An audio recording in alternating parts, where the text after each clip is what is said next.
And we're live. You just missed all the cool stuff where we were telling lies and war stories about all the stupid crap we did in a desert far, far away.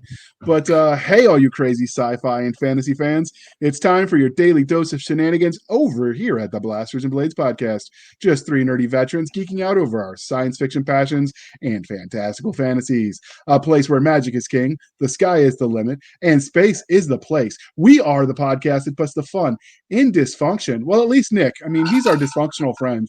And that's water in there. We absolutely are 100% maybe-ish positive. But without further ado, we're going to let our guest, Mr. Stephen Konecni, did I get anywhere close to the right zero area code for that last He's shaking his head, man. He's like, dude, how did you butcher my name? What is this, Starbucks? I've heard worse. No, it's Konecni, actually, Stephen Konecni. Yeah. Okay. Yep. Yeah, I wasn't even in the same planet. You weren't even in the same realm. Wrong multiverse there, buddy. Marine Corps veteran. I've been doing this writing stuff for I think going on 2 years now, 2.5 years. So I don't know what else you want me to say, but it's a pleasure to be here. That's awesome. I appreciate you guys having me on. He likes long walks on the beach at night with his Zinfandel because he's a Marine and he has his nice crowns and they do a picnic. All right. So the next part of the introduction, dear listeners, how we found them. So we met him through friend of the show, Jeremy Spires, who was one of the special bat boys with Nick back in the day. They played Tiddlywinks together or whatever those Rangers did. I don't know. They weren't as cool as us legs. I can tell you that. We had a vintage set of lawn darts. That's what we played. Oh, you mean the 82nd? No, they just shoot fireworks at each other like and make adult videos. I remember that when I got in. All right. This is a family-friendly show, so we'll steer clear of that mockery. And instead, I'm going to let you ask him the religion question. And this is water, or this is Coke, I promise. It's not water. It's an adult beverage. I ain't gonna lie. Woo! All right, let's get rock and rolling. All right, so the religion question is very important to me. It's very important to our audience. Kind of like sizes you up where you fall in the science fiction realm. So we're going to just start off. Star Wars, Star Trek, or Firefly? Yeah, so a year ago I answered this question with Stargate, but I'll stick to the traditional ones this time. I'll stick with Star Wars. Stargate's an acceptable answer, and I didn't realize that we had asked you the questions a year ago because we've mixed it up since then. So that's my fault for not catching it. But I do know the fantasy questions have changed, so we're good there. And since Doc's not here, since Doc's not here, we're going to blame her for this error and this grievous oversight.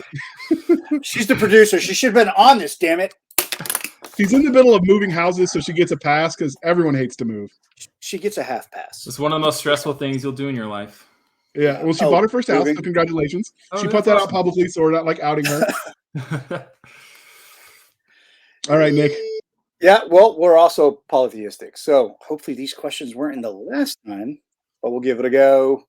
Game of Thrones, The Wheel of Time, or Conan the Barbarian? So I'm going to go with The Wheel of Time, Nick, for this one. Okay. That's my final answer. Final answer. All right. Is it because I cringed a little?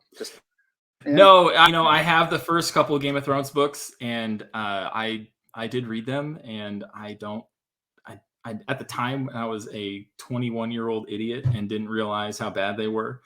They're horrible. Yeah, they're so bad. Absolutely horrible. It's basically softcore porn, and I don't want to read that. So, I do love Conan. I just haven't read any of the books. Arnold Schwarzenegger did a great job bringing him to life on the big screen, though. Oh, if you get a chance, give them a go. They're really fun. I've met Robert Jordan, who wrote The Wheel of Time. He was a very eloquent speaker. Yeah, his book. His writing. I started reading those books when I was in Iraq. Actually, had one of my buddies had turned me on to them, and I flew through those things. I think I only got through 9 or 10 of them, but yeah, they're pretty good. Oddly enough, to the prior question, that's how I got turned on to Firefly. Was when I was in Iraq, because we've already consumed every other piece of media or entertainment out there, and somebody had the first season of Firefly, the only season of Firefly, on DVD, and they didn't tell me that they didn't make any more.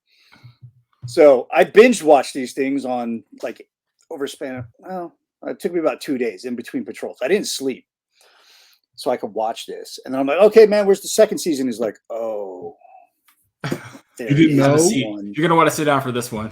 Yeah, they did too, because I got so into it. I was like, man, that Malcolm Reynolds he's badass, dude. Yeah, like, really. The series is awesome. Nathan Fillion does. I'm a fan of that. Oh yeah, I actually was binge watching Lost. I was binge watching Lost when we were over there. I'm pretty sure that's what it was. I didn't get to that one yet. I just kept rewatching Firefly. What surprised me was the number of infantry brothers I deployed with who were watching the girliest, weirdest stuff. I'm like, dude, they don't make new grunts like they used to. That's where I discovered the Notebook, and it was based on a dare. Like Gilmore Girls? Yes, that was one of the ones they were watching. I'm like, what the heck is wrong with you? The target audience were little girls. We had something going on in the platoon. It's like, okay, here's the deal. You got to watch this movie, and it's, big boy system. So you got to honor system. You start a counter, and when you start crying, log it. And we're going to see who waited the longest to cry watching the Notebook. I was actually in Charleston. 37 minutes. I don't think I cried in that one, actually. I did. 37 minutes in, I started getting feelings of home. I just seen my daughter be born. I got deployed. I was just like 37 minutes of logged. Yeah. I was actually passing through Charleston when that was being filmed, those scenes there. So the movie theater he went into in the movie, I've actually been in that movie theater. Oh, nice. Because it was still open as of 03, 04. So yeah, that tracks. All right. Moving on. We went on a tangent there, which was a fun one, by the way. All right. So everybody that's ever watched the show, has been on the show, knows that we're big fans of the fantastical and the scientific, or sci-fi. Which was your first love, sci-fi or fantasy? I really want to say fantasy. But I know, as a kid, it was all sci-fi, like Star Wars, Star Trek, any of that stuff that I can get my hands on. But now, as an adult, fantasy? I didn't mean to cut you off. Sorry. No, you're good. What else brings everybody else into fantasy? Lord of the Rings, like Tolkien's work, and that's, I think, where watching those movies in theaters when I was in high school, that was when I started to make that shift over into the fantasy realm. And then all of Robert Jordan's stuff that I read. There's other guys like Raymond Feist, I think his name is. All the D&D stuff. That's when I started playing D&D. Was in high school, and so that's when I really started getting into the fantasy. I didn't get into D&D until I was in the military. I was my third year in. I walked by a barracks room and a couple of guys there who looked very shameful for some reason, covering up their board. I'm like, hey, what are you guys doing? Like, what are you doing here? And I'm like, it's Friday and I'm underage. I can't drink. What are you guys doing? We're playing D&D. All right, show me how. And then I loved it. Was Walt one of the first? No, Walt wasn't there. He's above my time. I was gonna say one of the first games of D&D that I played was the Warhammer 40K version. That was a very interesting endeavor. I envy all these people who talk about all this free time they had when they were on active duty and deployments. And I'm like, they were volunteering me for missions so much that the brigade sergeant major came down to my first sergeant yo, chill the F out. So we're talking 1999, so the GWAT hasn't kicked off yet. And we were in a thing that used to be called Green Cycle. So you didn't have shit going. That's fair. That's fair. All of my active duty time was them sending me to deserts far, far away where nobody ever wanted to go voluntarily. I did that too. Yeah. I just worked in an office. So, I got yelled at by people that worked in that office. Does that count? Sure. Yeah. We'll go with it.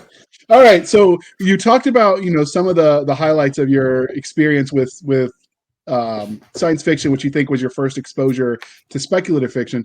If you had to nail it down to just one property, do you know what it was? Was it one thing? I don't know. For me, it was The Hobbit. It was the Hobbit cartoon. Oh, one individual medium. Oh man. Yeah, I don't know. Core memory unlocked. I did when the Halo books came out. Halo Fall of Reach. Like that was my jam. So I've still got my copy of it, and I like brought it on both my deployments with me. I've read that thing dozens of times. I think that was probably one of the one thing that got me in it the most was that one. Like it's like the bindings, the cover's falling apart, but like I've had that thing since it came out in like 2004, 2005, whenever the book came out. Like that thing is it's good. Did you watch Halo 2 came out? Yeah. Did you watch any of the movies, the Halo movies that are out? You mean like the TV show that they made? There was one that was originally about the Cordolis Academy. There was one Axion, Axion, yeah. That's a good one.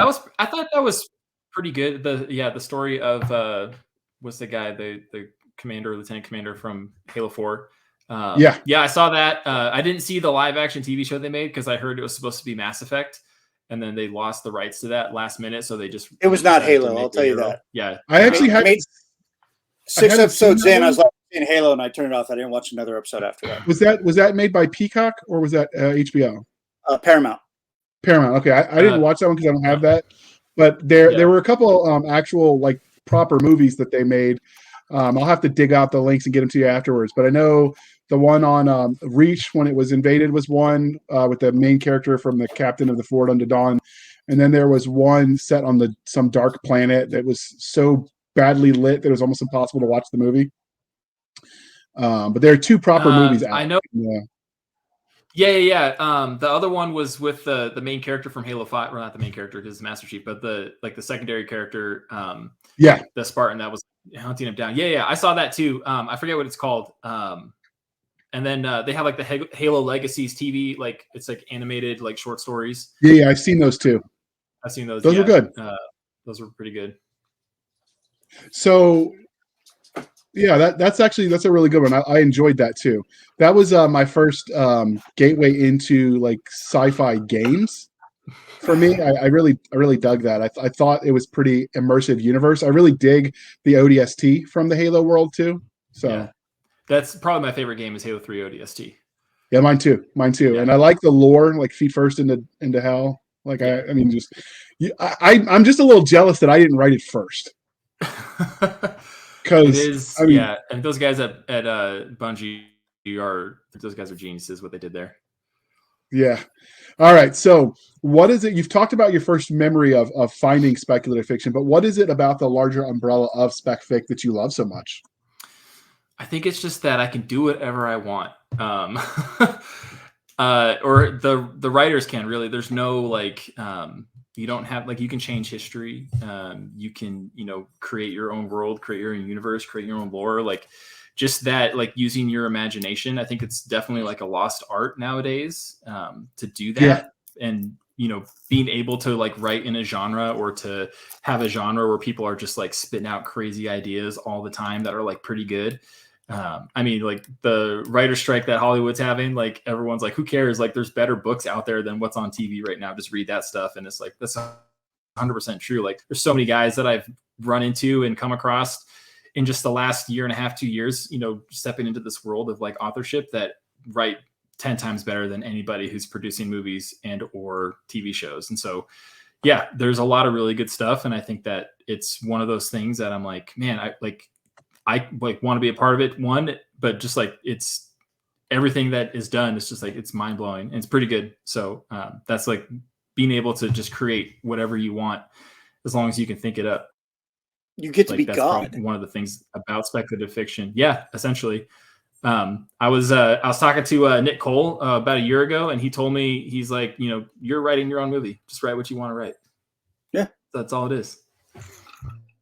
Yeah, it's the closest you're ever going to get to being a deity. Solid, man. Yeah, and you get to do whatever you want. Have fun. It's your own sandbox. Just have fun with it. I think part of the problem with everyone says with kids these days, but I do wonder because the lack of creativity with some of the younger people we're seeing. I wonder how much of that is as if you were a certain age, you had a lot of time where you were just alone in your thoughts. When you're running around the woods playing G.I. Joe or whatever it was. Whereas nowadays, everyone's got a screen in their face all the time. I wonder if we're going to see a decrease in creativity because no one has to just think.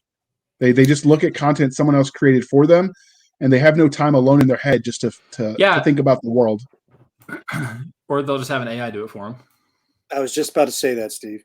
Yeah. I was just about to say, like, AI has gotten so advanced now that it can write you a movie script. It's crazy. I mean, is it that AI is that advanced, or is the movie scripts are that crappy these days? I don't know. I think it's a little bit of column A. Yeah, a little bit of column A, a little bit of column B.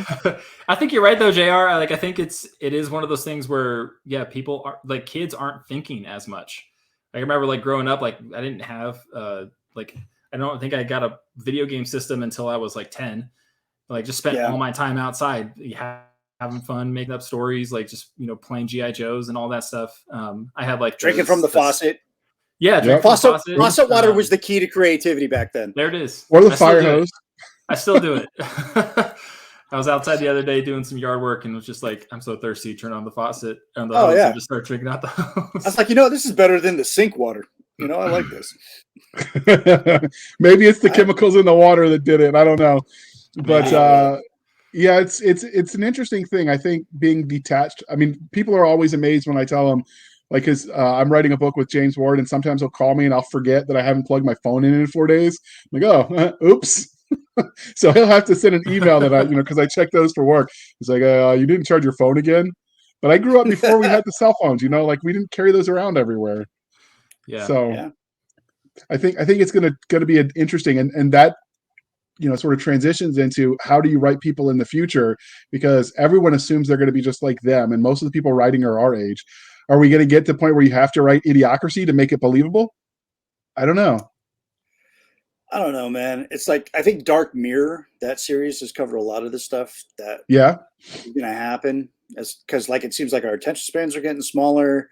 Like we're not like we're all in the search for that little serotonin bump, that little dopamine rush, that instant pleasure, that like on your Facebook post, that video that just sparks joy, and it's like 30 seconds long. So it's like we're forcibly internally just decreasing our attention spans. But hopefully we wake up from that. The Orville did that too. I stopped watching after season 1 because they went behind a paywall, and I'm cheap and poor. But like they were doing some of those same larger ideas.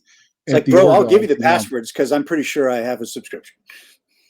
We'll talk offline unofficially. This is hypothetical for a story because we wouldn't do any of that stuff, people. For research. It's for the research. It's for the research. Right. So how did your love of speculative fiction, like reading it, playing it, watching it on the screen, how did that transition into you deciding to tell stories in this space? Well, when I was a senior in high school, I was taking British literature as my senior English class, and we did like a creative writing assignment for like one of our last projects. And my English teacher was like, man, this is really good. I wrote this thing as like a hack and slash, like some Scottish warlord, his castle got attacked and he's just like trying to survive like through the fire and like getting, bloodied up and hacking people's limbs off. I can't even remember. I don't even know why I remember that. Anyway, so when I was deployed to Iraq, I was 19 years old. And I remember my English teacher telling me, she's like, hey, you can probably write stories. Like, this is not a bad, like, short story. It was like, I don't know, like 3,000 words, nothing crazy. And, as you do when you're deployed and you're out on patrol for 18 hours a day, you have a lot of free time. And so I bought a laptop from the local, whoever was selling it on base, and decided to start writing. I wrote this really crappy thing that was like, in my mind, I was like, oh man, I wrote like 200 pages worth of text. Like, this is awesome. It was trash because I was 19 years old and I had no idea what I was doing. And then I sent it to my old English teacher. She sent it to an editor, and the editor was like, this is terrible. And then I never heard back. And I was like, okay, I guess I'm not going to do that. But I've always had a desire to be a published author in my life. I first got that when I finished my master's thesis. I was published in the university library, and I was like, oh, I did it. And then I was like, but I've always loved D&D and telling stories that way. And I've been told that like, hey, I can tell a pretty decent story. And so I'm like, I've got stories to tell. My mind is always racing. Let's just put it down on paper and see what happens. Yep. Yeah. And that's how it goes. But this is an important question, sir. Before I'm going to interrupt you, Nick, because you're the next one. But what was the interest rate on that laptop you got? Because, I mean, if you got the old Sergeant Major selling it to you like they sold those cars, we're talking 30% APR. Oh, bro, I bought it outright. Oh, So he's one of those smart Marines. Cost me $2,000, but I did sell it to one of my old sergeants for like $800. So, you know, it almost made all your money back. Almost, yeah, almost. Nice. Nice. All right, Nick. Now that I've interrupted, you can ask your questions. No, you're good, man. You're adding more logs to the fire. I dig it. All right, so I think all of us are authors here. So I know we all draw from real life experiences that kind of like influence the stories that we tell. Can you think of any specific moments that happened in your life that kind of shaped you as a storyteller? I mean, not anything specific. There are a lot, though. I mean, before I was 25, I was, married, divorced, been deployed 2 times to combat, had a bunch of craziness happen, like, lots of family turmoil, like been all over the country, been all over the world. And I think a lot of that kind of like, I wouldn't say misery, but that like all of that kind of plays into it. There's no like one specific moment where I'm just like, oh yeah, this is going to make me a better author. A myriad of experiences, you would say? Yeah. A plethora. A plethora. A cornucopia. Like I love that word. I was in a battle update brief one time with my CO. I was letting him know we had like a whole mess of ISR assets coming on station for this operation we were getting. And when I was in Afghanistan, we didn't get any ISR assets because we weren't an important AO. He's like, plethora, you know what movie that's from? And I was like, I got no idea. I need someone to help me. And my captain, he turns to him and goes, it's from Three Amigos with the Steve Martin movie. And he's like, Konecni knows all the intel. I'm just here for the movie knowledge. I was like, ooh, good save. Yeah, that's one of my favorite movies too. Especially Martin Short. He's like, hey, that's a mail plane. And there's a plane flying by. He's like, hey, do you know what kind of plane that is? And he goes, yeah, it's a mail plane. He goes, how can you tell? He's like, can't you see its little balls? And when I first watched that movie, oh my God, I was like full holding my sides, like getting a cramp laughing for at least 10 minutes. My parents had to pause it on VHS because I was just making a damn spectacle of myself. And it was amazing. It's the best kind of spectacles. All right, Nick, keep us going. You got this. Just rolling. All right, cool. All right, so I heard you were a devil dog. Yep. Raw. Hey, raw. We ask all our authors who are in the military. Do you think your time in the Marine Corps affects the stories that you tell? I think definitely it does. I learned a lot about people while I was there, especially the job that I was doing as an analyst, and just like the whole like research side of things, and like the whole knowing who is a good leader and who is a bad leader. And so when I write, like I try to pull from that, like the good stuff that I saw when I was actively serving. So it's safe to say that it affected your process as a writer as well. Oh, for sure. And how you, yeah. I mean, I'm not the most organized person in the world, but definitely the process and just like the analytical thought process that I have behind everything is kind of how I write too. And so, it definitely affected it. Yeah, that's awesome. The military is great for many things. Learning how to be organized and be task oriented is probably one of the top 5 things that you're going to draw from the military, myself included. I don't know about you, JR, but like when I start comics, it's organized chaos like the military is, where I lay everything out, I research, and I do all this stuff. So yeah, that seems to be the theme of most vets that are authors, is that it's like, yeah, we get some really cool experiences we get to throw in our stories, but it's really the process that has been affected by our time in the service and how we're organized. I think that's fair. Yeah. That and the crazy, wacky cross slice of America that we meet because you serve with people from all over. Yeah. Like and some of them, it's like it's a hodgepodge from all over the country. Yeah. And some of them, I wonder how they breathe and walk at the same time, but yeah. I held my breath most of the time. I mean, like I met people that in theory, like there's a whole clause in your enlistment contract that talks about, you're not enlisting to avoid something, because that was a change when they stopped letting people get shanghaied into go to war or go to jail stuff. But I served with a guy that, because small towns are small towns, and it was like he got the go to war or go to jail speech, that come to Jesus moment. So like it's always funny when you meet people and like you'll talk to people that didn't serve like you, and they're like, that's not possible. And I'm like, want to bet? Let me introduce you to my friend Bob. Yeah, because Bob here is from Who Gives a Crap, Tennessee. Very small town. There's one sheriff, one judge, and he did some stuff that he was going to go to jail for, and the judge gave him an offer: go to war, go to jail. 6 people like that in my boot camp platoon. I believe I don't see the big deal of that, because some of them were some of the best soldiers because they knew they were getting a second chance, and they were like so grateful for it. I don't actually think it's inherently a bad thing to give people that option. I mean, obviously it depends on what their crime was, right? Like you don't want someone whose crimes were of such a moral turpitude that you wouldn't want them serving next to you in a war zone. But it's like that Arlie Guthrie song, Alice's Restaurant. I mean, come on. Some of those, I would say 5 and 6. 5 out of 6 are good. The other one is he's a scumbag. My first duty assignment as a platoon leader, half my platoon were gangbangers from Bakersfield. Like the tattoos, sounds the about whole right. nine. And those were the best troops. Those were the best, most professional troops. Because I asked them, like, man, like you come from a world that doesn't seem like it has much organization. It's like, dude, we're super organized. I'm like, what?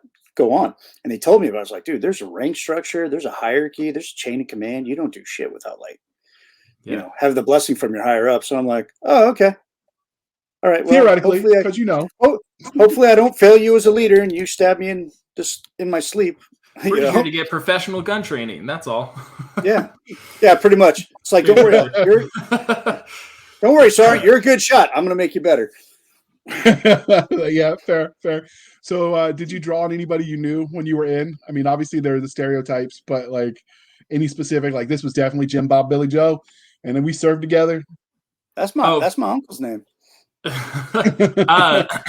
Not for the, I mean, I have, not for the book we're talking about today, but yeah, I have in some of my other works drawn from people that I've served with. Well, they almost serve as an archetype, don't they? They almost do. Yeah. Yeah. It's like, I know this guy and he's got these personality traits, and I'm just I've got I got one of my buddies, his name was John Busher. He was he was an 03 that came over into the headquarters company, into the headquarters company office. And like, we became really, really close friends. And he's just like one of those guys that's just like always got something smart to say, like one of the most intelligent people I've ever met. And he was just like an infantry dude that's just like, yeah, I'm smarter than you and I know it, and you're just a dumb intel guy. And I was like, I mean, you're not wrong. But I mean, first of all, hurtful, but you're not wrong. No, I came across a lot of those guys. In fact, the roles were reversed. They were intel guys and I was an infantry guy. And they were like, well, here at Intel, we're smarter than you, and we know it. And I'm like, did you just drop Globo Gem on me? For real, dude? It is an oxymoron. So, military intelligence. Yeah, military intelligence. Yeah. The thing is everyone assumes that, the infantry are the dumb guys because that stereotype, goes back a ways. But if you look at some of the complex equipment that you have to use, I mean, like some of the smart paper pushers couldn't do half of what we had to do. And I'm not even talking about like shoot, move, and communicate. I'm just talking about operating the base level of equipment. Like try to get some of our clerks to make SINGARs work. Wasn't happening. Well, the old they were trying to infantry is the infantry can do everybody else's job, but not everybody can do the infantry's job. Yeah. Yeah. I remember when we were getting ready to deploy to Afghanistan, they had like all of the weapons company had all of their machine guns out on the parade deck, and they're like, all right, you got to learn how to use all the machine guns. And I was like, listen, I'm on a 50 cal, because if that happens, we're already screwed. Like, I don't need to learn how to use this because we're already gonna be screwed if I have to. Like, bro, you're putting in headspace and timing algorithms now, there's so and much I ain't got stuff. time for it. I mean, if I had gone to school to be a machine gunner, I probably would have known how to do all that stuff, but that wasn't what I was trained to do. I can use an M16. Yeah, but not a machine gun. And that's all you need. Yeah. Have you seen the movie? Have you seen the movie We Were Soldiers? Which is based on the book We Were Soldiers Once and Young. There's that famous scene where the sergeant major the reporter asks the sergeant major why he doesn't have a rifle, and he says, if I need one, there'll be plenty of them laying around. That's kind of the vibe I'm getting. I was in that movie. I mean, that's. Were you really an extra? Yeah. Oh, that's cool. That was my first drill in the California National Guard after I got out of active duty. There's actually they're like, hey, we're all going to San Jose to audition for a movie. I'm like, yeah, that tracks. California National Guard. Why wouldn't they? Battle Los Angeles. Fun. That's a good one. I love that movie. My entire unit was extras for that. Oh, awesome. So the base, like they're on Camp Pendleton, and so like the CP they drive by, it was the CP that I worked in. Oh wow. Nice. Yeah. So for the We Were Soldiers, the movie, I wasn't in it, but there was a dead guy wearing Handley on a uniform. There's a distant cousin that died there at the Nang. So I mean, that's almost the same as being an extra. Basically. Yeah, and it was filmed in Paso Robles, California, also known as Camp Roberts, aka Camp Bob. Nice. Which looks nothing like Vietnam. Nothing. As you can see in the movie. I mean, have you noticed every alien planet looks like California? I mean, Canada. So, I mean, it's one of those things that happens. Was it Calgary, I think they filmed it all at? Or the Mojave. Or Toronto. Yeah.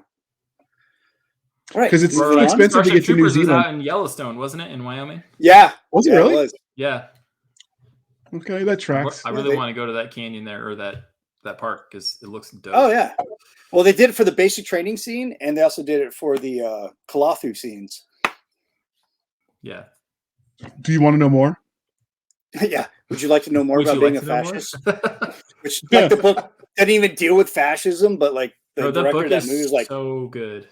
Oh my god, it's like okay. Am I the only one that would want to go through their boot camp because it looked fun? Yeah. No, actually, I'd probably go through it because if I went through it at the same age I joined the army because I was young and dumb and didn't know any better. I'm like, yeah, I could get a knife through the hand. Sign me up. Get me too. Let's do this. That was the coolest scene though, because I was the idiot at boot camp when we were learning bayonet drills, and I'm like, oh, drill sergeant, what makes you think just because we're out of bullets that the enemy is too? So I did a lot of push-ups for that one, but like that was the same vibe that guy did, the musclehead did about, you know. I'm already hearing my drill sergeant going like, "Would you say Handley? Oh, okay, yeah, too easy. I got something for you. Half right, first. You know, next thing you know, you're getting smoked." I can still sometimes hear that drink water in my head. God. When I'm out PTing myself. All right. Shake every drop out. Oh my so God, we talked about like how your time in the Marine Corps affects the way you tell stories and the kind of characters you create. Do you think it affects how you engage with content as a reader, as a viewer, as a game player? Yeah. Are you more critical about some things? Oh, 100%. Every time there's a military movie or something on TV with the military, I'm like, my wife gets annoyed with me. I'm just pointing it out. Like, that's wrong. That's wrong. That's wrong. Do you know that they have to have this thing in here to make it? So, yeah, I do that all the time. And even like as I'm reading books or listening to audiobooks, I'm just like, that's not how the real military is. That's stupid. These guys are way too engaged. Not one person is bored in the motor pool right now. Yeah, sometimes there are certain tells. Like when you see some units and they're like, they're militia, and then everyone's like super fit. I'm like, no, they're not. I don't see one fat, lard butt. No. Those are professional extras straight out of Central Casting. Yep.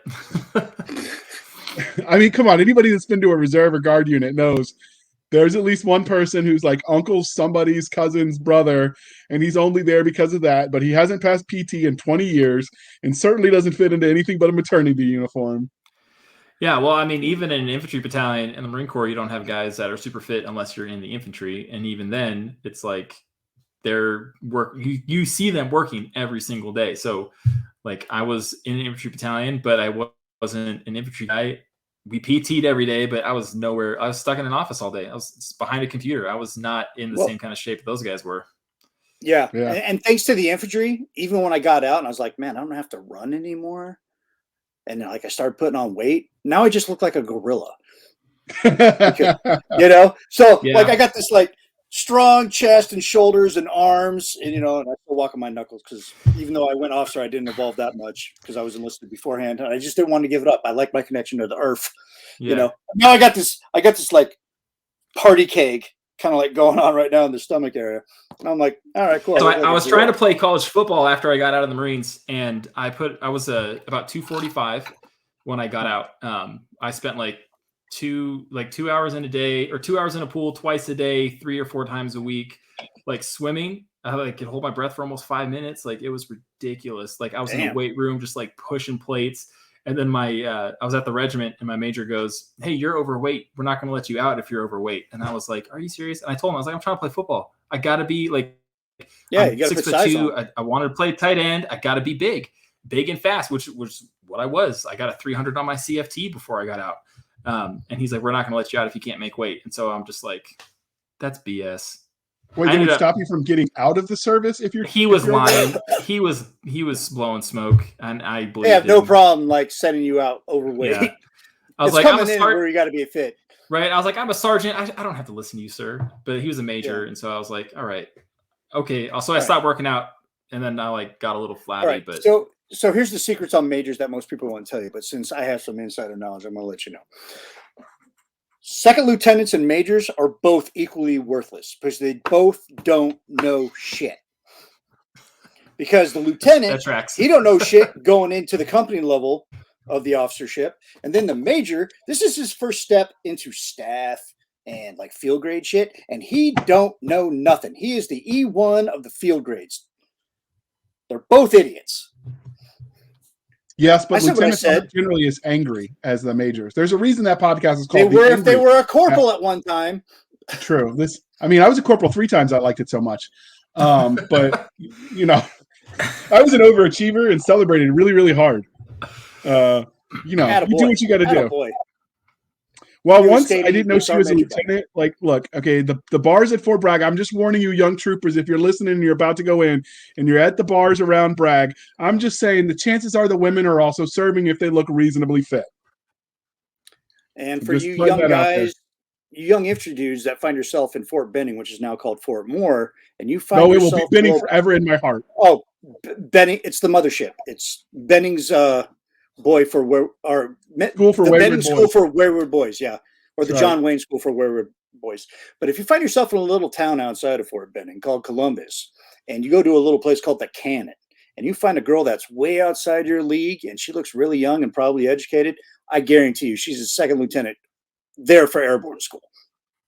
True story. That tracks. And apparently, if your sergeant major doesn't like you because maybe you did a few dumb things that got him in trouble with the colonel, I'm just saying maybe it's probably because you tipped him. You tipped his daughter at the petticoat while she was dancing on a Friday night. Maybe that might be also a true story. But I'm just saying, maybe it's best if she looks too good to be true. Check IDs is all I'm saying, gentlemen. Check IDs. Check IDs. If she's underage, pop smoke, Dee Dee Mao immediately. No, it wasn't the age; it was the rank. Because they don't like corporals and lieutenants together. Oh, when they apparently it's frowned upon. Yeah, they do in the Air Force. Yeah, they do in the Air Force. They do. Thank God, though, they almost joined the military in the Air Force. We actually were relieved by Air Force guys. I remember vividly. We're in the BIOP. This is before the green zone was pacified, and we're taking fire. And one of the trucks stopped working. So as the gun truck guys, we're supposed to go in there and help the mechanic get that shit tactically ready to go. So we're in the middle of hooking up the emergency tow bar, do the thing. It's it's clockwork for us. We've been doing it for a year and a half. And she starts crying in the middle of Baghdad. This is not because she was a girl, people. It's more because she was Air Force. And she's crying because her recruiter promised her that as transportation in the Air Force, she would be taking pilots like Maverick and Goose to the airport. She'd be driving them around. And now she's in a combat zone. And she's crying in the middle of a firefight because her nail broke. And I'm like, holy crap, could you get more Air Force, lady? But come on. My Lord. Man up, pretend you're a sailor. We're going to get some hate mail from this. And I'm here for it. I know, hate mail. Denote, I love you, brother. You didn't join the military. You joined a corporation. Yeah, Denote, I love you, brother. Not everyone was like this. I get it. Because we got a colonel that listens. I'm just saying this one time, though. This one time. That one's for you, sir. I've known some Air Force cats that are pretty legit. One guy, he's over in Okinawa right now. He's like the lieutenant colonel for their security forces battalion. He's a beast. And then I also met the first female Air Force officer, security forces officer that went through Ranger School. Oh, okay. That was trippy. We hung out.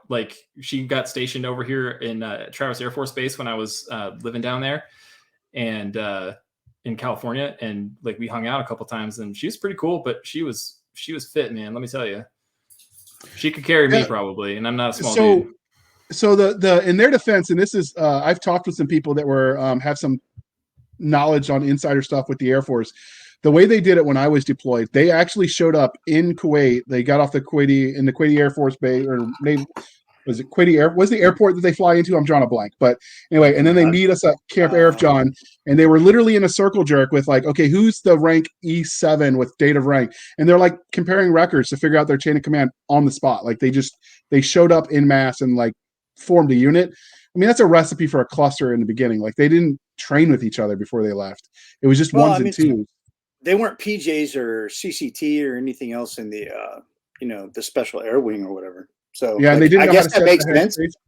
Yeah, they didn't know how to set the headspace and timing. So we're trying to teach them like how to make sure their 50 cal doesn't kill them and it kills the bad guys instead. And like it was an ordeal. It's embarrassing when you get killed by your own weapon. Yeah.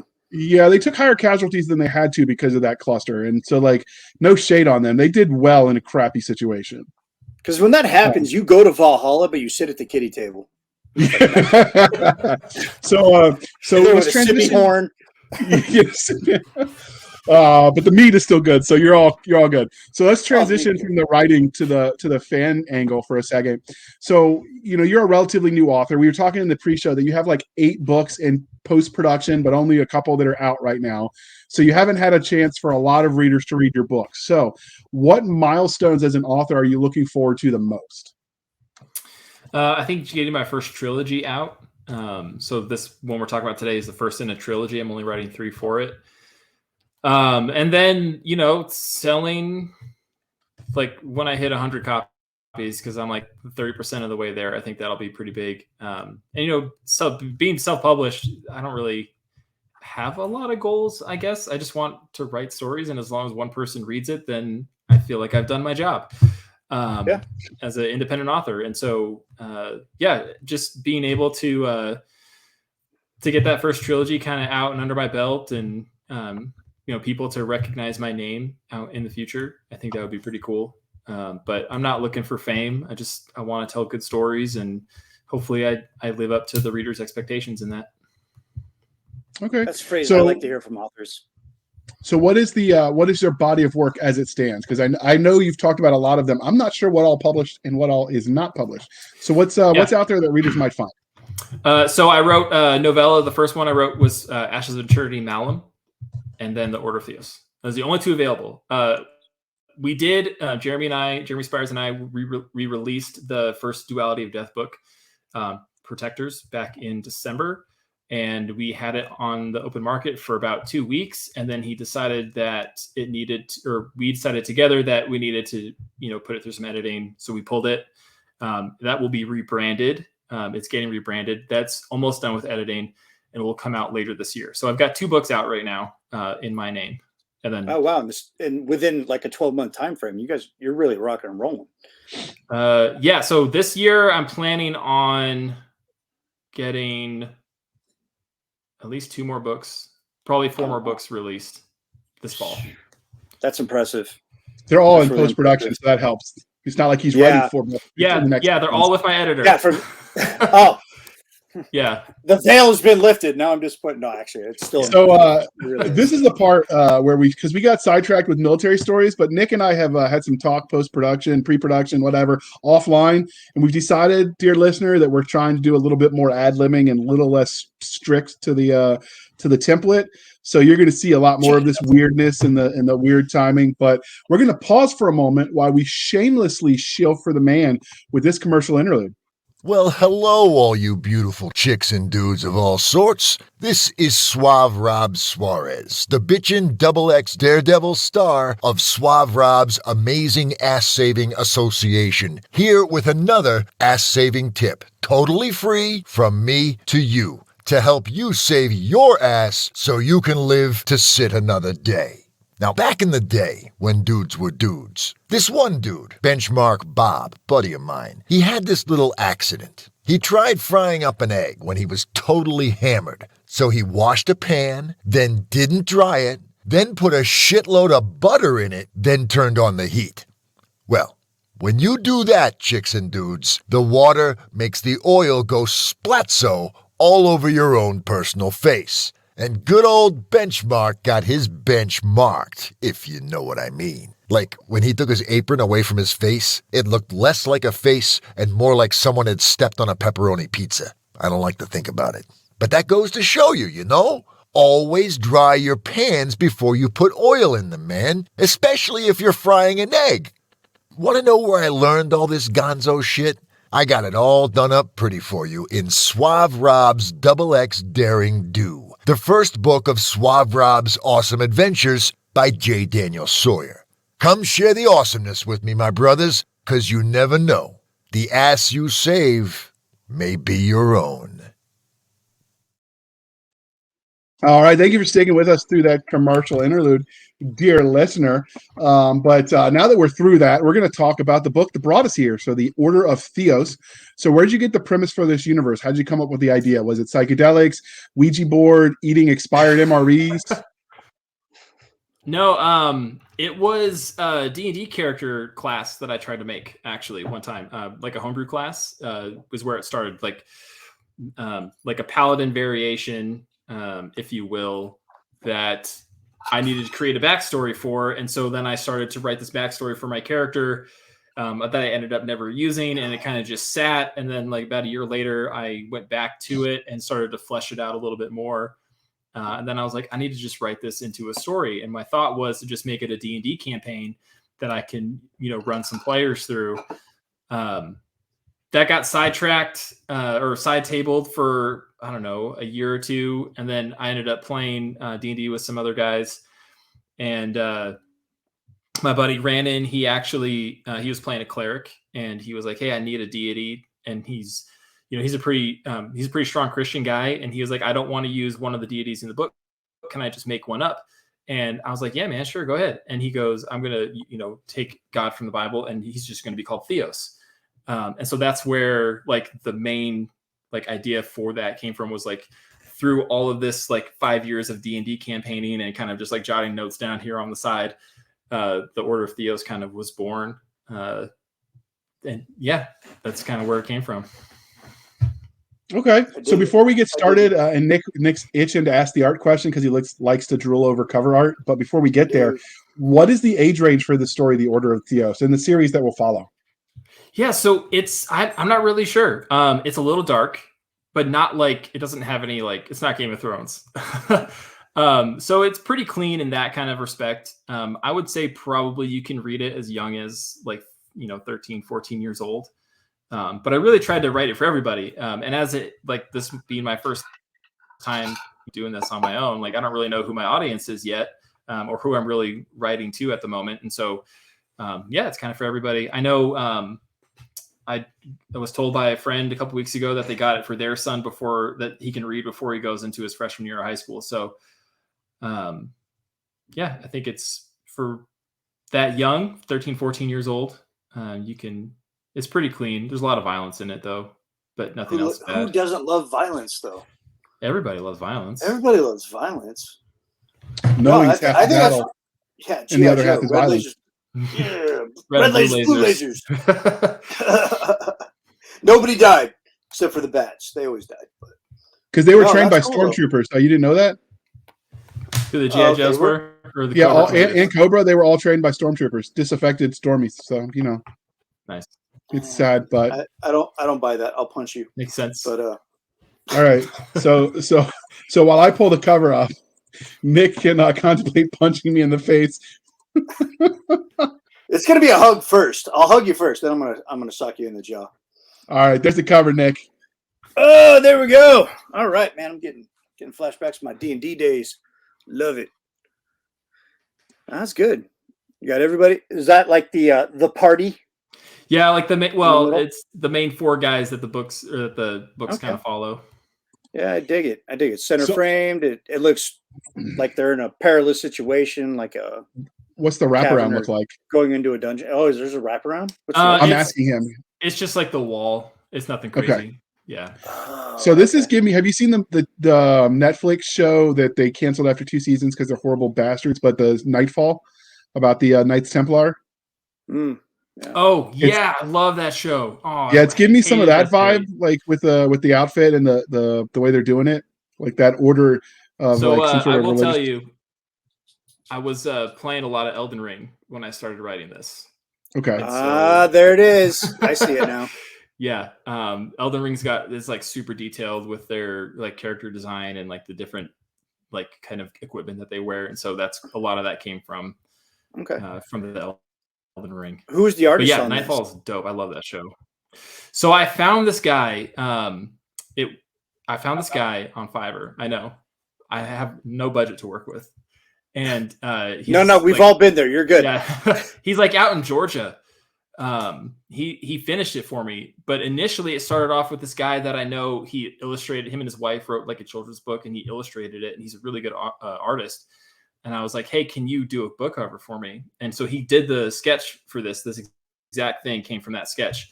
And he's just like, hey, I can't work on it anymore because it's just taking too much time, and I want you to be able to publish it, and I'm not going to be done in time. And so then I found this guy on Fiverr who basically adapted it to this out in Georgia, and he did like in 3 weeks, did a great job. He's working on the second book cover right now. He sent me a sketch yesterday for it, and I'm liking that one too. Okay, it's good stuff. Notice the name is top secret, Nick. I caught that. Did you catch that? We'll call him Bob, Jim Bob. You're gonna confuse me. I forget your uncle and Billy Bob. No. I've been watching. I'm a huge horror fanatic. Everybody knows this. At least if they didn't, they know now. I subscribe to Shudder, which is like the Netflix of horror movies and TV series. And there's a show called The Last Drive-In with Joe Bob Briggs.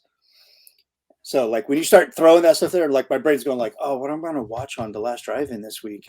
You know, like distracting me, yo. Yeah, it's one of those things where on the one hand, when as an independent creator, you realize everyone you're working with are all independent contractors as well.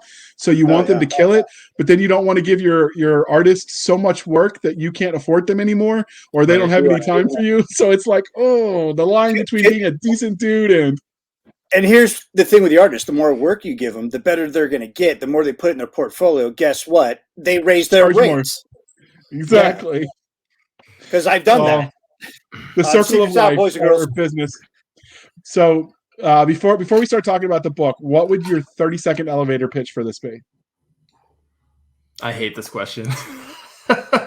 I'm terrible at these.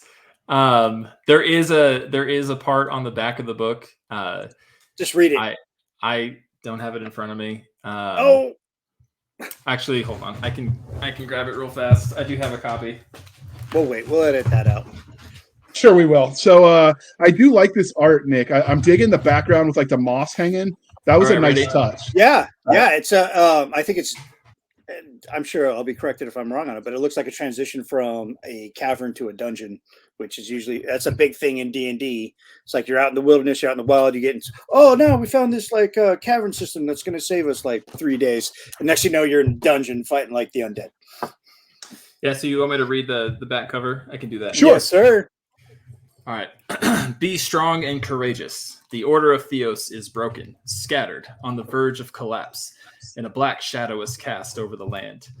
Thrust into the wilderness of Garyon, a land where darkness dwells and evil rules the hearts of men, those in the order are ridiculed and scorned for their beliefs. Against hateful men and vicious monsters will the order of Theos survive the darkest of nights. Boom. I like it. That was under 30 seconds. When I read that on the in the show prep, that gives me some definite, because I said I'm binging Nightfall right now. I just finished season 1 last night, so I'm like, this was giving me some very Templar vibes going on with the description, like the order and falling apart. So I like it. So my favorite D&D character class is the Paladin, and so like basically these are just a bunch of paladins running around that don't know what they're doing. Yeah. The warrior monk. Yeah.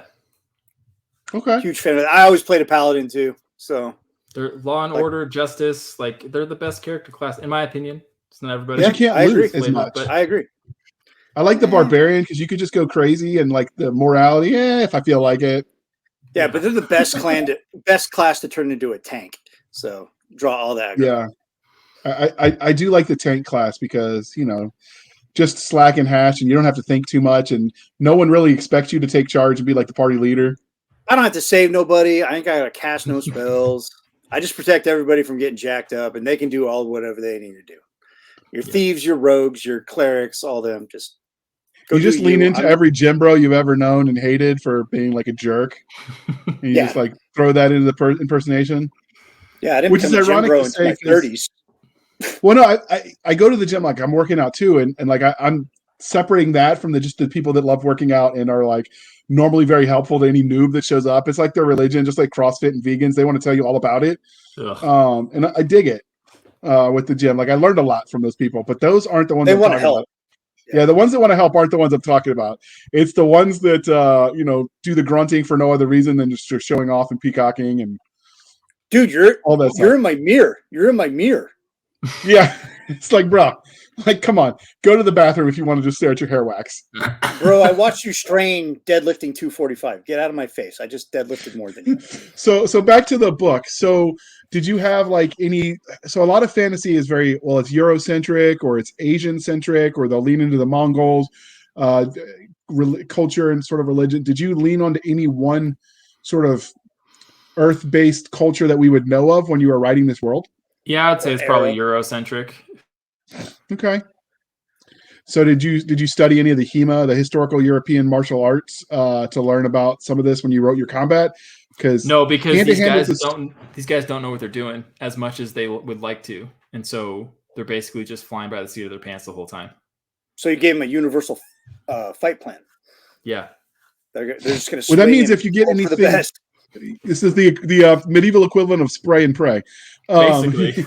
Yes, sir. But that also gives you an out as a writer. That's why I like the everyman, because, if somebody corrects you, like, yeah, I know that, but Bob, the character, didn't know that. See?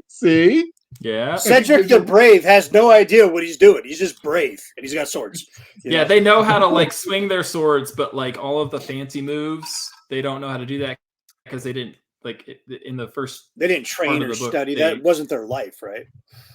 Yeah. Well, they were focused on other things, yeah, but they knew how to like use a sword in like its most basic format, as like a Marine rifleman would know how to use a rifle in its most basic form, but like all of the specialized skills that like an infantry guy gets or a special ops guy gets, they don't have that. Right. So I think those are the most interesting characters. So like I write military sci-fi. I know what a rifle feels like in my shoulder. I know what the kick feels like. I know what the sight picture, the breathing. That leads to realism when I write. Now, you obviously have that for the sci-fi side, but when it comes to the fantasy element with the fantasy combat, have you found yourself buying like training swords so you can get a feel of how it balances in your hand or any of that? Oh yeah. I've got it. It's one of those obsessions that my wife's like, I hate that you have expensive hobbies. And I'm like, I'm sorry. Like, it's just what it is. They gave me access to adult money, would you expect? Yeah. I get it. James bought me as a Christmas present a Kopesh, so I could feel how it feels to write about it. Because the person that's using it in my book doesn't have any training, so if they mess up, well, they didn't know any better.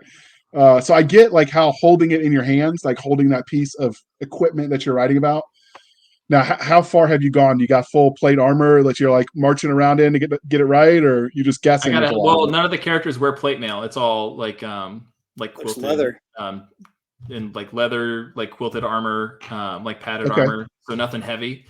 And then all of the sword play is like hand and a half swords. Okay. So nothing crazy. So they don't carry. Did you deal with any of the archery, like ranged characters in this series? No, not well. I'm thinking there's a little bit of it, but not a lot. It's like, hey, when the situation gets tough, like their magic exists in this world. And so, there are some characters that can use it, some can't. There's special properties that go along with it. And so a lot of the range is like the kind of the broad strokes where it's like, oh, hey, there's a whole bunch of bad guys shoot arrows all at one time. So it's like a hail of arrows coming at you. But like all the individual archery stuff, like I don't have that. Like no rangers in there, just like taking those longbow shots. Yeah, well, I mean, there's one like they know how to use a bow, and I have one. Like I've got a bow at home, and I've used it before, like done some archery in the past, and so I know like the basics of archery, and like the characters the same know the basics of archery. It's just not something that is more prominent in this book than, you know, other books. Tell me more about the magic. Is the magic like commonly known throughout like the general populace, or do you have to like it's almost like folklore and there's like a special school for people that are like almost like force users, so like magic receptive individuals? Yes. So like the world itself, I've got like a whole like 6-book novella series that I want to write to like do some more world building, but the world itself is pretty old, and so a lot of the stuff is like the like some of the gear that they use, like weapons and the armor, is like imbued with magic properties. And then like they have like everybody's got a spirit, and so like if they train their spirit, they can use, you know, spells or magic that's, you know, gifted to them. But they have to train to use it. Otherwise, it just like saps all their energy, and they're basically useless in battle. So it's almost like a muscle type thing they're developing. Yeah, but it's not. I wouldn't say like everybody knows how to use it. Only like a certain group of characters, and like there's a mage, like a specific mage in the book that shows up towards the end. That's kind of like the Obi-Wan character, if you will. Okay. And like he knows how to use it really well because he's the high mage of the land, but for the most part, it's like a lost art. Oh, okay. Yeah, that makes it interesting. So like when people discover this, you know, being this lost art, you know, it's probably very exciting to them.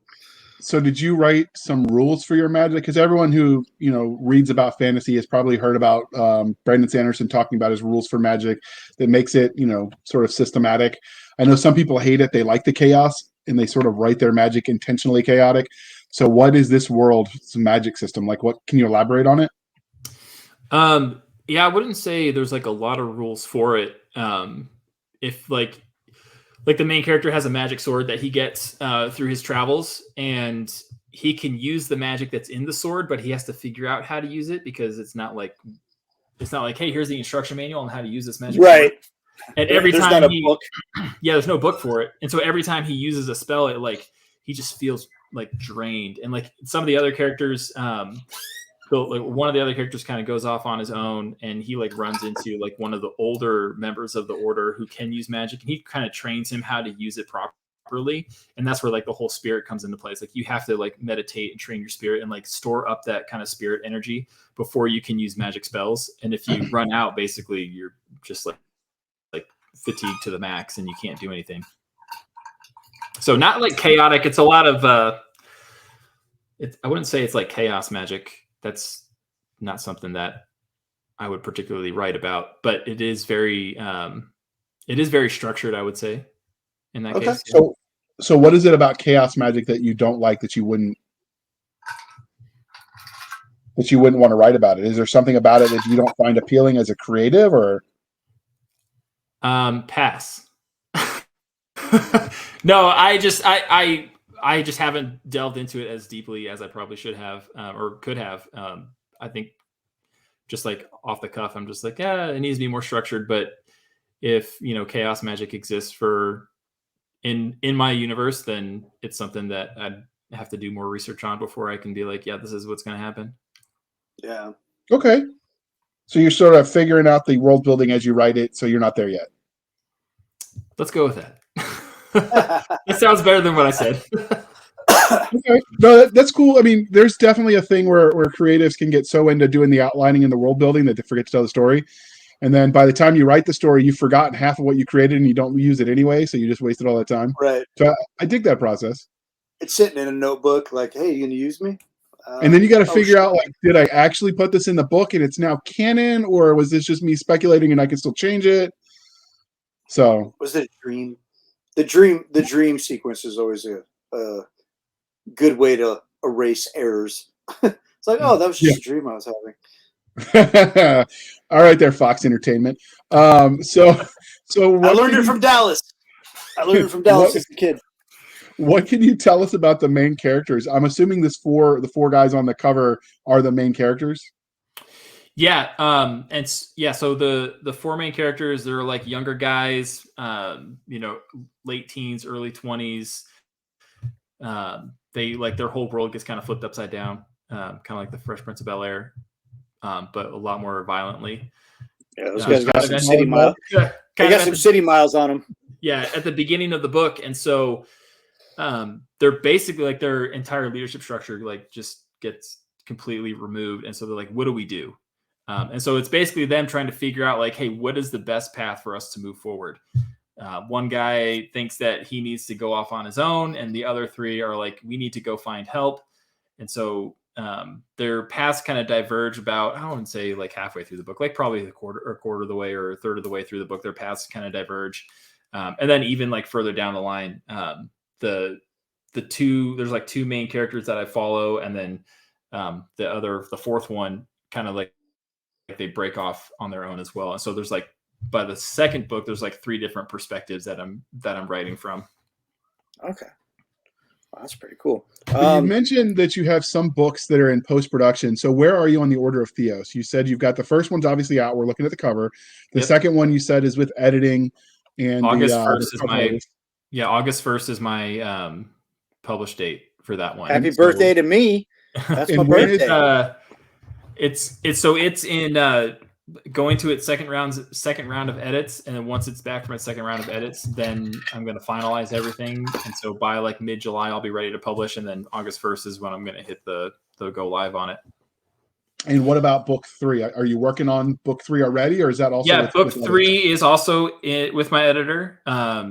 She will get to it sometime this summer. December 1st is when I'm planning on releasing that. I probably have to rewrite the ending because I'm not good at those. Full admission there. So I'll probably do that sometime in the next couple of weeks, and then get that to her and get everything finalized. But yeah, December 1st for that one as well. So I know some people don't like to start series if they're not done. They've been screwed by Rothfuss and Martin and some of the others who disappeared into the wild blue yonder without ever finishing their opus. So if you're listening, you can take take comfort in the fact that at least the trilogy is written. It's just in editing. So you're not going to get hosed with a book. Does it end on the third book, or is there more that comes after? Yeah. So I'm not going to pull a Christopher Paolini and write 4 books, because he, like, the original inheritance cycle, like for Aragon, it was supposed to be 3, and then he wrote a 4th book because he just had too much story to tell. I don't want to do that. So like I said, I need to go back and rewrite the ending to the 3rd before June is over with. But 3 is what I'm sticking with for this one. There will be I do have a plan for kind of world building novellas that will take place in the same universe or in the same world, but the characters that I follow, their story will be done at the end of this 3rd book. Okay, so the series is basically done for those that are listening, and it's just post-production. That should be encouraging for them.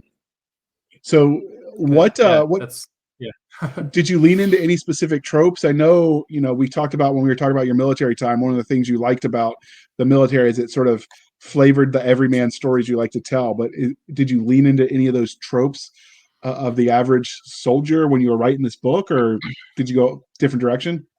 Yeah, I mean, I like to think that it's, every man could get, put in the situation that these people are in, or the characters are in. And so that's what I believe everybody has a story to tell, right? And so if, every man could tell their story, that's basically what it would be. For the main characters, there definitely are, the 4 main characters, it is the everyman story. And then, like I said, there's a high mage character who's the Obi-Wan, the wise master kind of, role.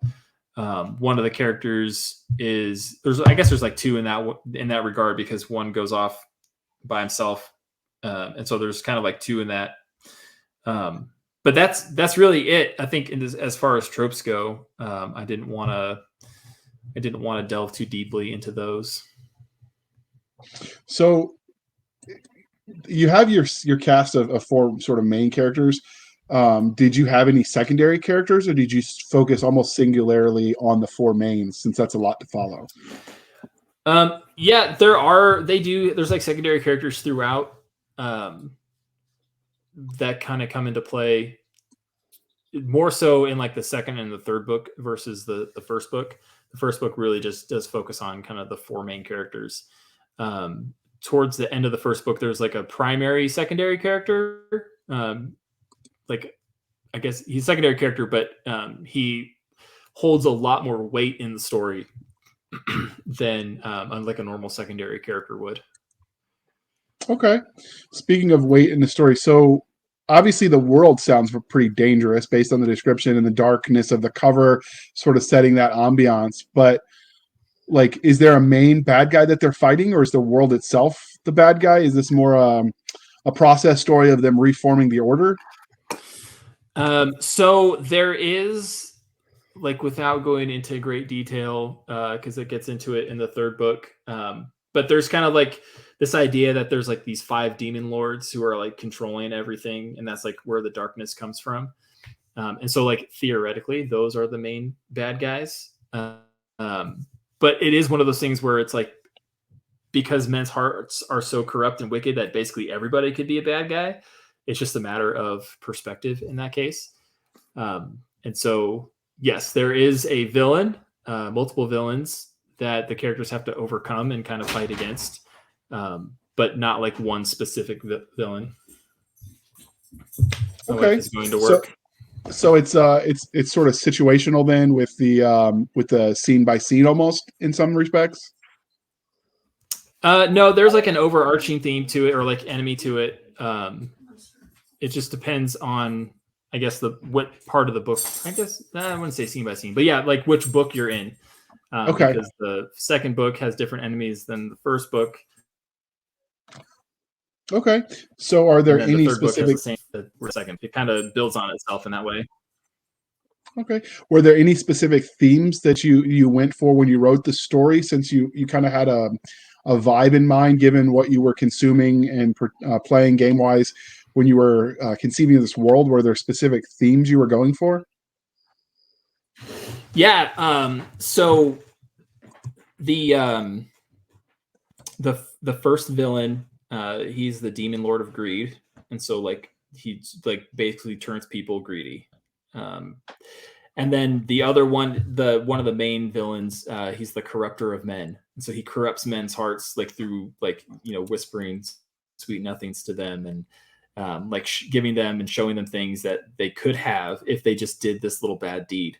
And so there's kind of that, like, how would a human kind of respond to all of these bad things that are happening to them, and not like in the most like upstanding and righteous way, if you know what I mean. Okay. So I got Nick distracted for a second looking up something, but does this world, since it's based on like RPG... I'm doing producer stuff, man. Cisca, I know. So because you said this was sort of based on the concept of like a tabletop role-playing game, do you have the standard dwarves, elves, you know, all the character types that we're used to for races? No, actually, I wouldn't say standard by any stretch of the imagination. It's all like different factions of humanity, or different factions of like a human race. Do you think different races will show up later, or do they just not exist in your world? Well, there's it's okay if they don't. There's still a lot of world building left to do. I would say like maybe like a variation of an elf, but not like how we see elves in like Lord of the Rings. But yeah, I can see it happening. I just don't have plans for it right now. Oh, okay. I mean, that's fine. So we talked about mythical races. What about like mythical monsters? Obviously, it looks like they're dungeon diving. So are there like undead, you know, monsters, that sort of thing? Minotaurs. And so yeah, there is a minotaur that they fight at the end of the first book. No, I was just joking. No way. Yeah. So basically, when I was writing it, it was like, hey, I've got the D&D monster manual from 3.5 and 5th edition right next that's a good one. me, and I just like opened it up. I'm like, what's the coolest thing I can get? So yeah, there's some undead, there's some like goblins and like satyrs, harpies, like lots of demons. Yeah, there's like a chimera in the second book. So there's definitely monsters that they have to fight on their road, on their journey. So, this is the opening to a larger universe of fantasy, and you were inspired, you said, by the D&D and all of that. So, I've got to ask you the all famous question: did they start their battle fighting rats in somebody's basement at a tavern for a few extra coins? No, not in the slightest. Or what I call last Saturday. Yeah. It just seems like that's a standard one, or bugs, right? You always start with bugs or rats in someone's basement. It's almost like the full gambit right away. Oh, okay. Awesome. So I love it when stories go from 0 to 60 in like a few chapters. I think that's awesome. So is this... Sounds like we're going to get a little bit of that. Is this first person or third? So there's like one primary character, and it's like he's the one telling the story. He's the narrator. Yeah, so the sections where he's like the kind of the primary where I'm following, that's written in the first person. But when I focus on the other characters or switch over to them, it's written in the third person, almost as if he's telling the story, or like the first main character is telling the story after the fact. Okay, that's cool. I know it's different, but I was like, no one's telling me I can't do it. So, well, yeah, and that's the thing. You're God in your world, so you get to do whatever you want. That's the great thing. Is he telling it in a tavern though? Because that's where you tell those stories. No, so he without giving any spoilers away, it's as if it's being written down after the fact. So not in the same way as like Nick and Jason do the Forgotten Ruin stuff, but in like a less kind of in your face kind of way. So they're not the only ones that did that. Christopher Rocchio did that with his Sun Eater, where it's like the guy's writing it almost like a memoir after the fact, sort of justifying some of the stuff. Though. No, I'm just saying it's not an uncommon thing to have it told in the form of let me recount this, because I mean even just telling it as diary entries wouldn't be out of order in the world of fantasy, I think. Yeah, so, I don't think it would. Yeah. Well, and thank God Sergeant Thor is getting his own book soon. Absolutely. Kickstarter coming in June sometime. So it'll be it should be launched when this episode airs. Speaking of air and books, any plans for books? Air, that's right. That question. So okay, go ahead and ask. Audiobooks, bro. Is it going to be on audio or? I eventually. Eventually. Yeah, small budget means I can't afford an audiobook right now, so I'm toying with the idea of doing it myself. Okay. But I've got a full-time job that I work my normal day, and so all the writing I do is like kind of in my free time when I'm not spending time with my wife and taking care of my 2 dogs. And so it's finding the time to do it is, I think, probably the most difficult thing. But yeah, there is a plan for it. People have asked me about the audiobook. It's not this year, probably. I'm looking forward to that because I went to the Bennett School of Boys that don't read so good. So the other part of that is the audiobook market right now. It's not very clear for authors, and so it makes trying to market it difficult, which makes it a risky investment for a small business, which is an independent creator. So I noticed on your Amazon page that it's in hardback and ebook. Any plans for a print copy? Like a paperback? Yeah, it's in paperback too. It's in 3. Yeah, I made sure that it was hardcover, paperback, and ebook when I first printed it. Well, they're not linked together then, and you can fix that, and it'll probably be fixed before this episode airs. Yes, sir. Because we're diligent like that. Yeah, I'll send you I'll send you a screen grab of what you're seeing, but that's boring behind the scenes stuff that the audience doesn't care about. So yeah, when you finish the main Order of the Theos books, and you said you talked about some prequel novellas to sort of build the world. After that, where in the world do you think you want to go? Do you want to go contemporary to when this story is being told? Maybe far in the future, far in the past? After those novellas are written? Yeah. That's a good idea. Or that's a good question. I haven't thought about that. It's also a good idea. It's also a great idea. That's why we do these things. It also depends on how well it does, right? Like if people are asking me to do like more in that kind of universe, like along the same kind of lines of where either I picked up or left off at the end of the third book, or more stuff from beforehand, I'm totally open for that. It's just, I don't want to force something down readers' throats that they're not asking for. And so if no one is asking for it, then I'm not going to do it. But I do think that world building is important. And there's some things that I've talked to like my like copy editor or like content editor and a couple other guys that have read it that have asked me about some things. And I'm like, oh, I can do some world building stuff on that. I'll look into it. So, but yeah, for the most part, I didn't plan on anything after the third book in terms of like the main story, but it's like Nick said earlier, it's a sandbox that I can do whatever I want in. So yeah, there's potential for a story there. Do you think you might want to do like a D&D style source book, like if they wanted to turn your story in these novels into like a D&D game or a campaign? I mean, that'd be cool. I'm open to it. Yeah. I'm down for that. Do those actually make a lot of money? I don't know. The business side would be. It doesn't hurt to have your idea amongst different media, and I consider D&D or any type of tabletop gaming as a different type of media, And then you have, you can't really determine who's going to draw in too. So if you have both those things going on, you have the novels going on, and you have like a tabletop game going on too. They might discover the tabletop game first based on like word of mouth, because that's usually how D&D went. Mm-hmm. And they were like, hey man, but it's all based off this game or this book called The Order of Theos. Have you ever read it? And they were like, oh hell no. Next boom. Now you got like more readers. I know what you're saying, Nick, and I get the being across the various like mediums to sell your product. I just wonder, because every author that I know that's done a D&D type game, they built their own RPG. It's been a vanity project that they did because they wanted it. And do they actually make money? I honestly don't know. That's building their own usually doesn't, because everybody goes through the TYR, right. The big ones. So I don't even know if TYR is a thing anymore. It's been forever since I played any type of games. But making a companion that fits with an already established type game, that does sell.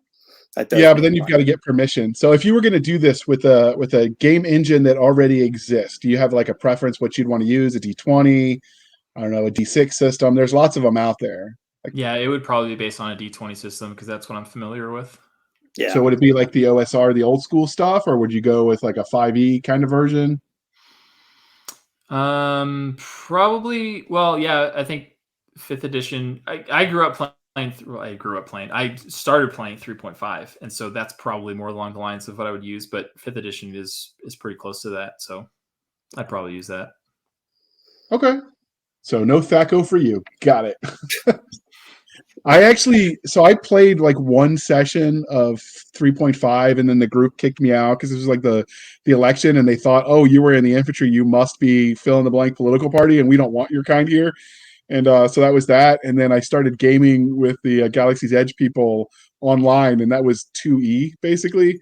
So my second ever D&D campaign, James Ward was the dungeon master. So my experience with dice was a little bit weird as a way to get into it. But yeah, I think the D20 system is pretty universally known. Yeah. Okay. Oh, I agree. Yeah. I like the idea just because of all the cool art, because I'm digging the cover. So if the rest of the art is as good. So what I'm waiting I will see. We'll see what happens. I'm fresh into this. And like I said, I got a full-time job. So if this was my thing primarily, full-time, it'd probably be a lot easier to do, but it's just stuff I haven't thought about yet. But it sounds like a great idea if it works. Hopefully we get it to, so this is your primary job. That is the goal. Okay. Yeah. So, as we bring this to a close, I have to ask, because it's just a fun question. If you could live in the worlds that are the Order of Theos, would you go? Probably. I mean, It's basically like medieval Europe, right? Where it's like Steel Age technology almost. And so like there are good things about it, like the vistas. there's magic and there's things to do. I would also go into Sword Coast. I would go there in the Forgotten Realms D&D world. So yeah, I think I would, knowing that there's evil to fight against. Is kind of like my mentality. Okay. So this is Nick's favorite question, and I'm going to steal it from him because he put in the side chat that he was going to ask it next, and I just like to do this to him. But you did a lot of horrible things to these characters. So if you ever ran into them in a back alley and they knew that you were Steve with a last name that I'm going to just not pronounce because I don't want to mess it up again. If they knew that you were, the Konecni, if they knew that you were the Steve, how do you see that faring? You got a chance to kick their ass, or are you dead? I think with some of them I got a chance. With the other ones, they're gonna take me. They're just gonna roll you over. So speaking of Nick, don't feel bad. All my characters would kick my ass. So Nick, we got to start writing our own fantasy just so we can expense our mead and alcohol consumption because we're just getting into character. You think we can pass that to the IRS? Yeah, I'll just do it through an LLC. We'll get a 0 interest loan from a bank, and we'll make it happen. Perfect. All right. So you talked about what's coming next for the universe. So is there anything else about this world that we didn't talk about that you wanted to tell us before we wrap it up? And we talked about a lot.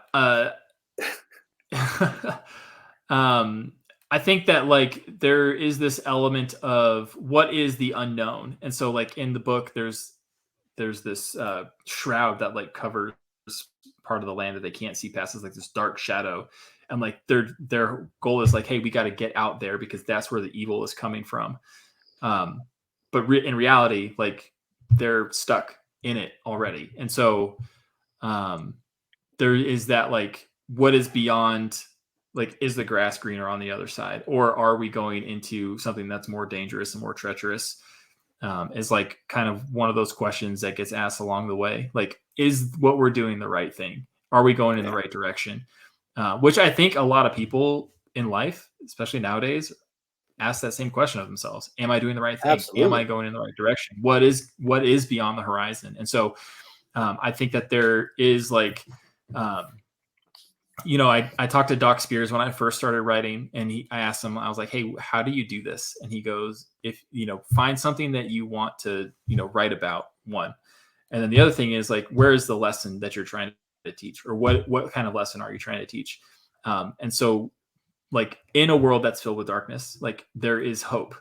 You just have to find it. Right. And so where do you go to find it is basically what, the Order of Theos is talking about. Okay. So with that being said, if someone wanted to get up to date on when the next stories are launching so that way they can, hit the buy button as quickly as possible, do you have a newsletter they can follow where they get those updates from you? I'm really bad about doing all this, the business side of things. I have a website where I do a monthly blog, basically at the very beginning of the month, where I talk about what's coming up and what I've done and what I'm working on. So they can go to my website and subscribe there, and they can get that. I use Facebook as my primary to talk to people, but I've been told that Facebook is not designed to sell books. That's what Amazon's job is for. Facebook connects you with readers. But I will talk about my books occasionally on there. If it's a promo coming or an ad that's coming out for it. But for the most part, it's if you subscribe to my website, you can read the blogs that I write there. Okay. So bookmark that. It'll be in the show notes, dear listener. And before we let you go, we'd like to remind you to please be kind and speak your mind on the reviewing platforms. Your reviews help the right readers find the right books. So do your part, people. And if you give him 100 reviews, I hear they're going to give him his very own sword so he can join his brothers on the cover and go, stabby with the Minotaurs. I'm going on an adventure. That would be dope. I wonder if anyone ever tried to ride a Minotaur in any of those fantasy stories, just for the fun of it. Ride the lightning. That'll work out, I'm sure. I mean, I can't see that being a bad thing. I mean, it'd be fun to try, right? Did you say I want to say Ride the lightning. Ride a minotaur. Like, I'm pretty sure, like, the Greek mythology, like the minotaur that's in the labyrinth. That's like, crazy. I'm pretty sure. I forget who it was that went down there, but I'm pretty sure he jumped on the minotaur's back before he ripped its head off. So, that counts. Or says one of the stories from mythology. So, yeah, I could dig it. I don't know what, Nick. You gonna jump on the minotaur's back and see if you can saddle that bad boy? You're from Texas. You got ranches. Yeah. I mean, I just need to ride him for 8 seconds just for points. But right, but you got to do it with form, like the style, right? That pizzazz. No, you just no form. No, just don't fall off for 8 seconds. PMR, professional minotaur riding. That's right. I'm signing up. I got my leathers ready to go. So now we have the next book series that Steve and Nick are going to write together, the PMR series. Ride to the Minotaur, Ride baby. the lightning. Ride the lightning. Book 1. We're just going to like alternate dimensions, just to like throw a ride of riding all these like historical. That's the title right there. Ride the lightning. Subtitle: a funny thing happened on my way to the rodeo. Yes, dude, that's going to write itself. That's a comic right there. You could like. Oh, dude. We're in the money. We've got all the ideas, people. All the ideas. And speaking of ideas, if they want to follow you on the internet because they get this brilliant idea to stalk you online, as you do, how can they find you? Like I'm mostly on Facebook. I do have a Twitter and an Instagram, which I don't use as much. Although like Instagram's connected to Facebook, so like when I post pictures, they show up on my Instagram. Yeah, it's all the metaverse right now. Yeah, all the same. And then my website, and I'm pretty sure that's it. Like I said, I'm new to this whole social media thing. Well, not new to it, but new to the authoring portion of it. So the website, and then those kind of 3 major platforms that I have, and the links will all be in the show notes, I'm pretty sure. Okay. And you can find us, dear listener, over on Twitter at twitter.com/SF_fantasy_show, Sierra Foxtrot _fantasy_show. You can email us at blastersandbladespodcast@gmail.com. Again, blastersandbladespodcast@gmail.com. If you want if you want Nick to write that PMR story, Professor Minotaur Racer writer, funny thing happened on the way to the rodeo, let him know, and we might get him to make a comic out of it. But you might have to throw some money into his very own Buy Me a Coffee, which he started, and we will be linking to the YouTube page because I pestered him because people might like him and want to support his stuff. So however much a panel costs. Speaking of stalking us, you can also join us on Facebook, where all the shenanigans happen, over at facebook.com/groups/Blasters and Blades Podcast. Again, /groups/Blasters and Blades Podcast. We have a website over on anchor.fm/Blasters tag Blades. Again, anchor.fm/Blasters-and-Blades, where for as little as 99 cents a month, you can support the show and help keep the lights on, and it's greatly appreciated. Or you can support the show more directly over at buymeacoffee.com/author J.R. Handley. Again, buymeacoffee.com/author J.R. Handley. Be sure to put in the comment section it is for the podcast, and I promise I will keep my co-hosts, Doc Cisca and Nick Garber, duly caffeinated. They will drink until their liver explodes. Maybe we should switch from caffeine to mead or something, because it's fantasy. You got to drink the mead. Mead. Yep. All right. Thank you for spending some of your precious time with us. For Nick Garber and Doc Cisca, I am J.R. Handley, and this was the Blasters and Blades Podcast. We'll be back next week at the same time, where we'll indulge our love of nerd culture, cheesy jokes, and all things that go boom. And with that being said, Steven, thank you for coming on the show. This was a lot of fun. Yeah, thanks. Thanks for having me on here. I know you guys didn't have to take me, and I just kind of shot you a message out of the blue one day, and I appreciate it. I had a lot of fun. It was our pleasure. You're a fun guest. Any friend of Jeremy's is a friend of ours, Steve. We're good. So we appreciate you coming on, and hopefully it wasn't too hard, because we broke the script that we gave you like an hour before the show anyway, so you probably didn't have time to read it. But thanks for coming on. And dear listener, before I hit the end recording button, if you like this more ad-libbed approach to the second half of the show, let us know, and we'll discuss it in the minutes as we drink more mead or something. And we're out. Whatever. Bourbon, mead, whatever. It's all booze. It gives you the